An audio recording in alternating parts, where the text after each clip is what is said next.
안녕하세요. 스트로베스트 콜의 권학봉입니다. 네, 오늘도 즐거운 취미생활의 이제 연장으로 돌아왔습니다.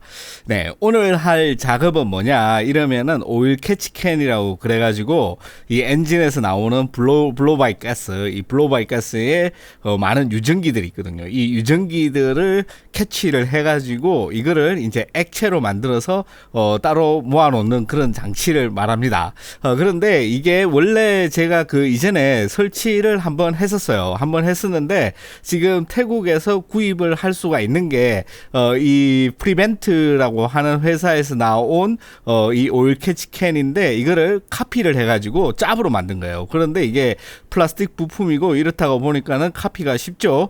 아무튼 그래서 태국에서는 이 짭만 구입이 가능합니다. 그리고 가격도 굉장히 저렴해요. 한 2만 원 정도면은 구입이 가능합니다. 이거를 블로바이 가스가 나오는 대로 바로 가까운 데다가 설치를 하면 좋은데 거기에 공간도 없고 마운트를 할 수가 없었어요. 그래가지고 삥 돌아서 이 여기 반대편에다가 설치를 해 놨었습니다. 그리고 나서 이제 한 4개월 정도 이 차를 운행을 해 보니까는 오일 캐치는 조금 되는 것 같은데 이게 생각만큼 그렇게 잘 되지도 않고 이게 혹시 너무 멀리 이렇게 제가 호스를 연결을 해가지고 이렇게 되는 건지 아니면은 중국 짭이라서 이런 건지는 잘 모르겠어요. 그래서 이거를 제가 조금 더 찾아보니까는 이 호주, 이 오스트레일리아 시장이 이 동남아 자동차 시장하고 비슷합니다. 그렇기 때문에 이 동남아 차들이 오스트레일리아로 많이 수출되고 판매도 많이 되고 있어요. 특히 토요타 같은 경우에는 주로 이제 태국에서 만든 그 토요타 자동차를 이제 오스트레일리아 시장에 팔고 있어서 그 애프터마켓 제품들도 오스트레일리아 제품이 굉장히 많아요. 그래가지고 보니까 웨스턴 필터라는 회사에서 요 차에 딱 맞는 이 마운팅 브라켓하고 이 정품 이 프리벤트 200이라고 하는 이 오일 캐치캔을 세트로 팔더라고요. 이거 한 세트를 사면은 우리나라 돈으로 이제 한 30만 원 정도 되는데 제가 이거 처음에 중국 짭을 사서 달아놓고 한 달 정도 운영했을 때 이거 안 되겠다 이래가지고 거기에 주문을 해서 물건을 받아 놓은 지가 한 2-3개월 됐어요. 2-3개월 조금 넘은 것 같은데 아무튼 그동안 계속 차에 싣고만 다니다가 오늘 이렇게 이제 시간이 되어가지고 드디어 이거를 이식 작업을 하게 되었습니다. 일단 이 마운트를 해서 넣어야지 되는데 이 호주에서 파는 모델하고 이 태국에서 파는 모델하고 조금 틀린지 보시는 대로 이 에어 필터에서 들어가는 이 에어 호스 터보차저로 들어가는 에어 호스의 방향이 이게 한 2-3cm만 옆으로 가면은 이렇게 들어갈 것 같은데 이게 안 들어가요. 그래서 이 에어 필터 뚜껑을 자세히 보니까는 얘를 이제 각도를 조정을 할 수가 있더라고요. 이게 딱 그 방향이 아니라 한 15도 정도 옆으로 돌려가지고 오른쪽으로 돌려가지고 장착이 가능하게 자세히 살펴보니까는 이 클립을 옮겨 끼우기만 하면은 요거를 15도 정도 이렇게 옮기는 것도 가능하고 이게 옮겨지면은 이 고무 호스도 같이 옆으로 가니까는 이 공간이 나오겠다. 이렇게 해서 가장 먼저 이 에어 필터 뚜껑을 뜯어가지고 클립을 한 15도 정도 옮겼습니다. 옆으로 옮기고 이렇게 작업을 하려고 보니까 이게 너무 더러워요. 너무 더러워가지고 최대한 물 청소를 싹 해줬습니다. 그런데 보시면은 다 아시겠지만은 이게 그 MAF 센서라 그래가지고 매스 에어 플로우 센서라 그래서 공기 흡입량을 재는 센서가 있어요. 이거를 제가 한 5개월 6개월 전에 새로 교환을 한 거거든요. 그런데 이게 굉장히 비싼 부품입니다. 비싼 부품이라서 거기에 물이 절대 닿지 않게 굉장히 민감하고 비싼 부품이라서 물이 닿지 않게 최선을 다해서 대충 씻었다 이 말입니다. 아무튼 이렇게 15도를 옆으로 틀어가지고 이게 조립이 가능한지 그거를 한번 테스트를 해봐야겠죠. 이게 만약에 안 되면은 원상복구를 시켜야지 되고 그래서 한번 이렇게 가조립을 한번 해봤어요. 가조립을 해봤는데 이 에어호스 고무가 말랑말랑할 것 같지만은 굉장히 단단한 재질로 되어 있기 때문에 최선을 다해서 어거지로 갖다 끼우면은 어느 정도 들어가긴 한다. 이렇게 판단이 되었습니다. 확신을 가지고 이제 작업을 본격적으로 진행하려고 합니다. 그래서 기존에 설치되어 있는 이 중국산 짭 오일 캐치캔을 이제 다 제거를 해야지 돼요. 제거를 하는데 보니까는 이렇게 걸리적거리는 게 많죠. 그래서 이 에어필터 케이스도 제거를 하고, 그리고 터보차저로 들어가는 이 고무호스까지 다 제거를 하고, 기존에 설치되어 있던 이 파이프들을 이제 하나씩 제거를 합니다. 이렇게 제거를 하는데 이게 아시다시피 이 공간이, 엔진룸 공간이 굉장히 좁아요. 굉장히 좁고 뭐 하나 빠뜨리면은 큰일 나거든요. 그렇기 때문에 최대한 제거를 하고 있지만은, 그럼에도 불구하고 상당히 빡센 작업이다. 굉장히 힘들게 이렇게 작업을 하고, 밑에 이렇게 배관 호수가 따로 연결되어 있는데 그거를 차 밑에 밸브를 잠그는 식으로 되어 있어요. 그거를 케이블 타이로 묶어놨거든요. 그래서 차 밑으로 들어가야지 됩니다. 그래서 이제 차 밑에 들어가 가지고 이제 니퍼를 가지고 이 케이블 타이를 끊어내고 이 호수를 꺼낼 수 있도록 이렇게 조치를 해줬습니다. 그래서 이제 드디어 이 중국산 짭 이 오일 캐치캔을 다 제거를 할 수가 있어요. 보시면은 이 정품이랑 거의 똑같이 만들었어요. 정품이랑 디자인도 똑같고 뭔가 똑같은데, 안에 보시면은 필터만 약간 달라요. 필터만 약간 다르고, 아무튼 이런 식으로 생겼습니다.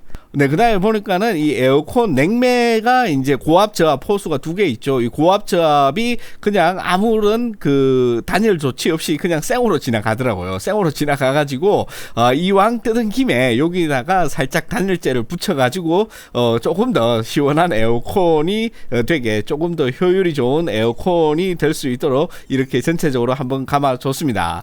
요렇게 이제 하면서 이왕 뜯은 김에 이렇게 작업을 해주는 게 이 다이의 묘미죠. 아무튼 이렇게 해가지고 요 작업은 끝났고, 좀 제가 봐도 좀 못 붙였는데, 못생기게 붙였는데, 이 보기가 뭐 상관없이 그냥 단열만 잘 되면 되니까 문제 없이 이렇게 처리를 했습니다. 물론 이거는 불이 잘 붙지 않는 그런 소재로 만들어진 그런 이 스펀지 같은 거라고 생각을 하시면 돼요. 아무튼 이제 본격적으로 이 호수들을 설치를 해가지고 이 캐치캔을 여기다가 지금 마운트 설치해 놓은 곳에다가 달기만 하면은 되고, 다른 다음에 이 호수만 꼽으면 됩니다. 그래서 보면은 엔진 뚜껑에 보면은 이 블로바이 가스가 나오는 이 구멍이 있어요. 그냥 구멍이에요. 그냥 구멍인데, 여기다가 이 호스를 꼽아가지고 오일 캐치캔으로 블로바이 가스가 들어올 수 있게 하고, 이 필터를 거친 블로바이 가스가 다시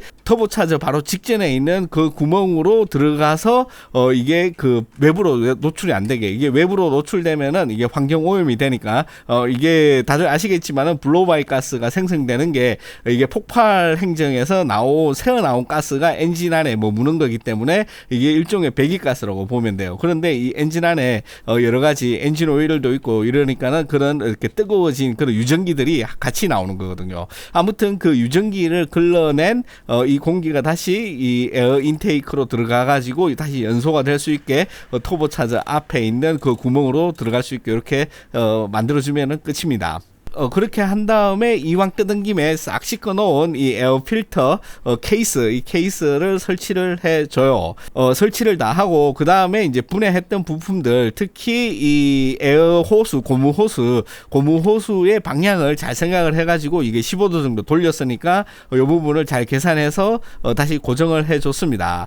그 다음에 이제 에어 필터도 넣고, 에어 필터 뚜껑을 15도 돌려가지고 드디어 결합에 이렇게 성공을 했습니다. 네, 여기까지 이제 다 했는데, 제가 지금 여러분들 보시면 아시겠지만은 MAF 센스라는 데 있죠. 그 부분을 체계를 안 했어요. 체계를 해야 되는데 안 해가지고 이때 시동을 걸어보니까 경고등이 와장창 뜹니다. 와장창 떠가지고 순간 패닉에 빠졌는데, 그 부분은 제가 이제 촬영을 하지 못했습니다. 아무튼 이거를 나중에 이제 뭔 일이지 하고 와서 자세히 살펴보니까 이 센서를 연결 안 했더라고요. 다시 연결해주고 시동을 거니까는 전체적으로 이제 모든 이 경고등이 다 사라지고 정상을 작동을 했습니다. 그런데 여기서 아주 큰 문제가 있었어요. 제가 이 영상을 편집하면서 이렇게 보니까는 이 오일 캐치캔에 들어가는 부분에다가 이 나오는 호스를 꼽았고, 나오는 데다가는 들어가는 호스를 반대로 꼽아 놓은 거예요. 그래서 이 오일 캐치캔이 정상적으로 작동하지 않고 그 반대 방향으로 이게 흘러나가기 때문에 큰 문제가 발생을 했습니다. 그래서 잽싸게 다시 이거를 뜯어 가지고 보이시는 대로 이 블로바이 가스의 인과 아웃을 다시 정확하게 이걸 반대로 꼽아야 돼요. 그래서 이거를 이제 제가 조립해 놓은 거를 다시 다 푸른 다음에 반대로 꽂고 드디어 이제 정상적으로 작업을 다 마쳤습니다. 네, 이렇게 반대로 꽂고 한 일주일 정도 타고 다녔다는 거 조금 웃기긴 한데 그래도 뭐 큰 문제는 없을 거라고 생각을 합니다. 아무튼 그런 다음에 이 블로바이 가스를 여러분들 보시면은 이렇게 휴지 같은 거 갖다 대면은 블로바이 가스가 많이 나오죠. 이 엔진이 말씀드렸다시피 이 1KD FTB라는 토요타 엔진인데 이게 블로바이 가스가 많이 나오고 그게 유전기가 가득하기로 굉장히 유명한 그런 엔진이라고 보시면 됩니다. 그래서 제가 1년쯤 전에 인테이크 그 매니폴드 있잖아요. 거기 흡기 다기관 거기에 유전기하고 이 EGR에서 나오는 이 그 끄름들하고 다 뭉쳐가지고 그가 꽉 찼습니다. 완전히 꽉 차가지고 그거 청소를 도저히 못해서 그거는 버리고 새로 사다가 넣었거든요. 그래서 이번에 이렇게 이제 오일 캐치캔을 달았으니까는 끄름하고 엔진 오일하고 섞여가지고 떡진 그런 것들이 공기 흡입구 쪽으로 이게 들러붙지 않게 그 조금이라도 덜 들러붙게 이렇게 되기를 희망을 하면서 이렇게 다이를 마칠까 합니다. 네, 그러면은 오늘 또 이렇게 즐겁게 시청해주신 모든 분들께 진심으로 감사드리고요. 다음 시간에 또 뵙도록 하겠습니다. 고맙습니다.